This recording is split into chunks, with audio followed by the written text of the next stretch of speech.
ए हेउछि परपादरे आस हे माधव साधव घर बौ शोइछन्ति केशर पर कबाट किली शोइछन्ति रंभा उठिबे नाही से अल्यळ जेमा अष्टम दशारे छन्ति कहे अभिराम 42 चाबी देई धनी सोई छन्ति जे कहे अभिराम 42 चाबी देई धनी सोई छन्ति जे। यही पदटा भारी गुरुत्वपूर्ण। यही पदर अर्थ करने को जाई बहुत ज्ञानी मुनि पंडित निज निज हिसाब से अर्थ करते ही ताहा केउटी ना केउटी तिले भूल रही जाए था बा एपटे बुझिला बेल हुए आ गोटा पटे कोटी बुझिला बेल नियंट पड़े। तेणु से ज्ञानी माने जो पंडित माने तांक निकट रे आमे होचु जाकि सेही प्रसाद रु कोणिए मात्र जीवारे स्पर्श करी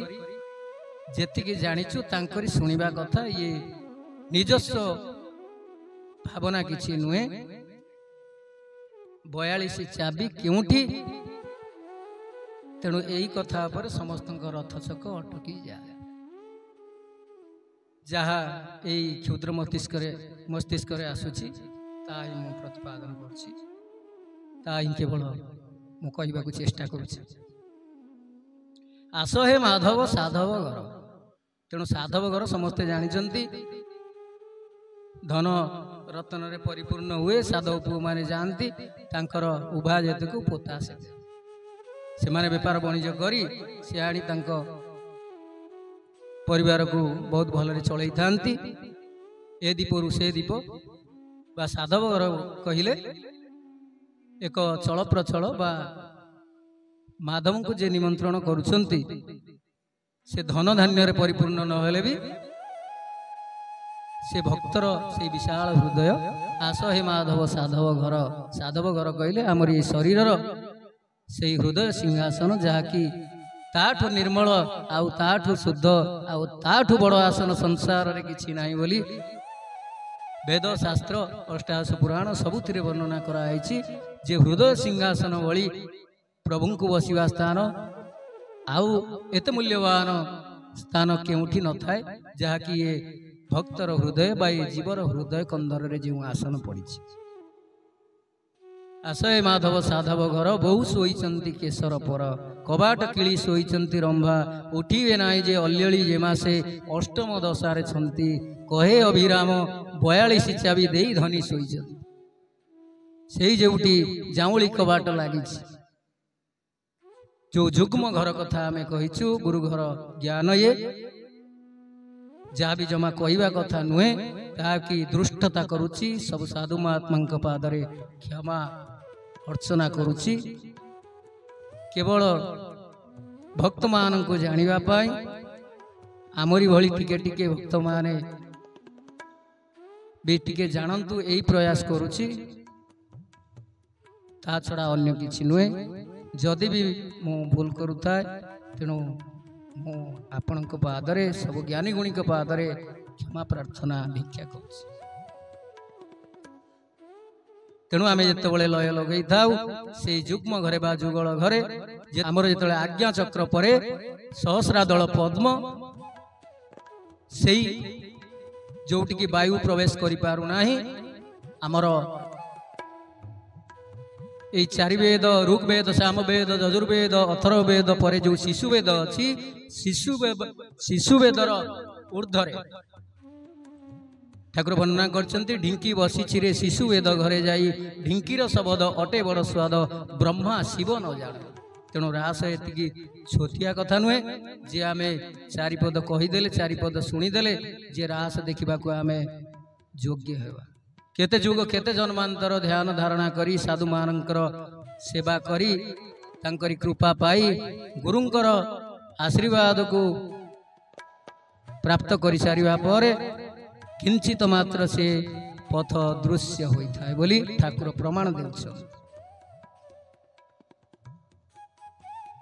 बहु शोइचंती केशर पर कवाट किली शोइचंती रंबा सेठी कवाट किली किए रहिचंती कवाट किली रहिचंती देवी पौर्णमास। कुंडलिनी शक्ति जागृत होगा पर से द्वार उन्मुक्त होता है। सेठी द्वारी अछंती महामाई दुर्गे दुर्गति नाशिनी घर घर नादिनी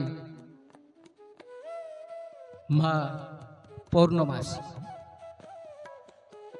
कलि भागवत ठाकुर प्रमाण देइछंती जे भक्त को जतने परीक्षा करिवे काम क्रोध लोभ मोह मद माश्चर्य जो माने थिबे जदि भी ध्यान सूत्र रे कौनसी पुण्यवशत से पलई जाइथिबे बा से स्थान को जदि गमी जाइथिबे ताहेले भी सेठू वर्ती पारिबे नाही तांको खड़करे छेदन होई तळे पड़िबे बा जाई पारिबे नाही। तेणु सेठी कहिचंती से रास को दर्शन करने को हेले नारी वेश करी जदि माँ तुमको पठेई दब ताहले तमे से रास को निश्चित दर्शन करि पारिबो। ठाकुर अभिराम परमहंसकर रचनावली रे यह ही उल्लेख अछि। तेणु सेतबळे पुरुष भावनु जे आमे समस्ते होउचंती से राधांकर अंश बा से प्रेममयी प्रतिमांकर अंश एकमात्र पुरुष सिंह चक्रपाणी प्रभु श्री जगन्नाथ से होउचंती एकमात्र सेठी पुरुष आमे समस्ते नारी। यही भाव सेतबळे जेतबळे ध्यानस्थ होता है ए जीव सेतबळे ए सब भाव मनरे किछि न थाए केवल थाए मु हेउची दासी मु हेउची तंकर पत्नी। जेमती पुरुष सबु कार्य सारी तार पत्नी की सबु श्रेय देता है बा तार से हस हस मुह को देखीदेले तार जेमती दुख दूरीभूत होता है। सेतिपाई समस्ते चेष्टा करती जे स्त्री भाव भाव निवेदन करी प्रभु को पाइबा पाई। से दिन दंड कारण्य भी सही कथा होइतिला समस्ते प्रभु को पाइबा पाई सीता वेश होई समस्ते लुगा पिंधि स्त्री अभिनय करथिले। से दंड कारण्य रे जोगी ऋषि माने केवल प्रभु श्री राम को पाइबा पाई से माने एई नारी वेश होइतिले जे आमे जदि नारी वेश हंतु सीता माँ को एते भल पाउचंती प्रभु श्री राम तेणु आम आड़े टिके से दृष्टि पकाते काले सीता माँ भाभी हमको टिके दृष्टि पकेले आम जीवन धन्य हो जाता। सेठी प्रभु जानी पारिथिले तांकर मनर भक्ति भाव कथा सेठी कहिथिले कि नाई नाई जा हऊ मु तो अंतर्यामी तेणु तुमर ये मनमांछा निश्चित पूर्ण हेब तमे द्वापर जुगरे गोपी भाव जन्म ग्रहण करिब। तेणु यही साधारण मानव नुहंती गोपी माने केतेक जुग जुग धरी से तपस्या करी ऋषि मुनि माने प्रभु संगरे खेलिबा पाई गोपी गोपांगना ही जन्म ग्रहण करथिले। दंडकारण्य रे नारी वेश होइतिबा ऋषि माने बाजी संत समाज माने से जो 42 चाबी कि जो पकईकरी जोड़ी जामुली कबाट को पकईकरी शोइचंती से महामाई से 42 चाबी कौन से 42 चाबी होची आमे तो अनेक साधु महात्मा पाखरु अनेक भाव उत्तर शुणीचु जहाँकि आमको गोटे दुईटी उत्तर ताहा मन को आसी हृदयंगम करुचु ताहा ही ए वीडियो माध्यम रे कहबा को चाहूचु जे 5 मन आउ 25 प्रकृति तेणु 5 मन आउ 25 प्रकृति एमिति करी 25 5 30 10 द्वार तेणु आमर जो 10 द्वार अच्छी नवगोटी दिशुची गोटे अंधार से होउची दुखु दुखी घर तेणु जोटी मृत्यु समय रे से शिशुमना द्वार रु जाई से पथ खोली थाए तेणु यही 10 द्वार ये 30 5 मन 25 प्रकृति 30 10 द्वार 40 आउ जीव परम ते जीव परम ये जो प्राणवायु रूप में खेलुचंती से ही आमे स्तब्ध करी बा रुद्ध करी जोग मार्ग रे लय लगाई था ए 10 द्वार को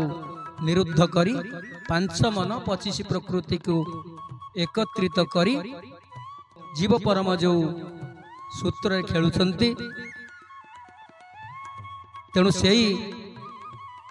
42 चाबी पकई धनी शोई कहे अभिराम 42 चाबी दे धनी शोई से 5 मन आ 25 प्रकृति 10 द्वार जीव परम ये 40 जीव परम 2 42 यही 42 चाबी की से दे रुद्ध करी शोई तेणु आकु फिटेबा माने 5 मन 25 प्रकृति को आयत करी ए 5 मन 25 प्रकृति को हरिमुखी करी जीव परम को एक करी जहाँकि ठाकुर कहते भागे हरि श्री ए भावे नामटी श्रीहरि भागे हरि ए सूत्रे भागवत करी ए 42 चाबी के जेतेबळे आमे गोटिए परे गोटिए शोधन करी चलिबा जीव परम जेतेबळे एई 10 द्वार को किली 5 मन 25 प्रकृति को एकत्रित करी जेतेबळे से जोगलय लगेबे सेई जामुली कवाट बा सेई रुद्ध द्वार निश्चित उन्मुक्त हब तेणे ये होचे 42 चाबी अन्य पक्षरे कहबा को गले ये जो ज्ञान द्वारा अच्छी बा आमर चतुर्वेद जहाँकि तत्व हिसाब से कहुच्छी मुख नासा कर्ण चक्षु ये हूँ 4 अंक हिसाब से देखा गले ये हूँ 4 जीव परम होती 2 मुख नासा कर्ण चक्षु यही 4 द्वारा को आमे संयम करी जीव परम को से लय माध्यम एकत्रित करी जेतेबळे से पूर्णिमा आसिकी सेवा करिबा लय लगाइबा तांको पादरे सुषुम्ना द्वार रे बा जुगल गृह रे तेणु आमर कार्पुण्य सेवा भक्ति ये बल रे जदि ये सब शोधन हेइथिबो आमर ताहाले द्वारे जो महामाई अछंती माँ जोगेश्वरी महामाई त्रिपीठे विजयी माँ पूर्णमासी से निश्चित द्वार उन्मुक्त करिवे जहाँ भी भूल त्रुटि थी सी पुअर बा झीर दोष को घोड़ई से निश्चित प्रभुंकर से महा आनंदमय रास को दर्शन करईदेवे बा जन्मरु जन्म जन्मांतर दुख कष्टरू ये जीव को निस्तारण करिवे जहाँकि प्रभुंकर जहाँ इच्छा थिला जे एमिति किछि जीव मु सृष्टि करिवी से जीव मते जानी पारिबो ता भावरे मते बांधी पारिबो मते भाव आदान प्रदान करि पारिबो से जहाँ खाउची से पिउची जहाँ स्पर्श करूची जहाँ भी किछि आनंद उपभोग करूची ताहा से अन्य कौनसी जीवों द्वारा पारिले नाही बोली सेतिपाई शेषरे ये मनीष को सृष्टि कले बा ये मानव जाति को सृष्टि कले तेणु सेतिपाई तांको आशा आकांक्षा रे रही जाइतिला अधूरा हेई रहितिला जानि संपूर्ण करिवो बोली सेतिपाई शेषरे भाबी चिंती से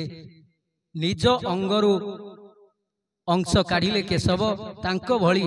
सबु सेमिति ज्ञान सेमिति बुद्धि सेमिति रूप देई मनीष को सृष्टि कले तेणु ब्रह्मंकर रूपमंत रूप जहा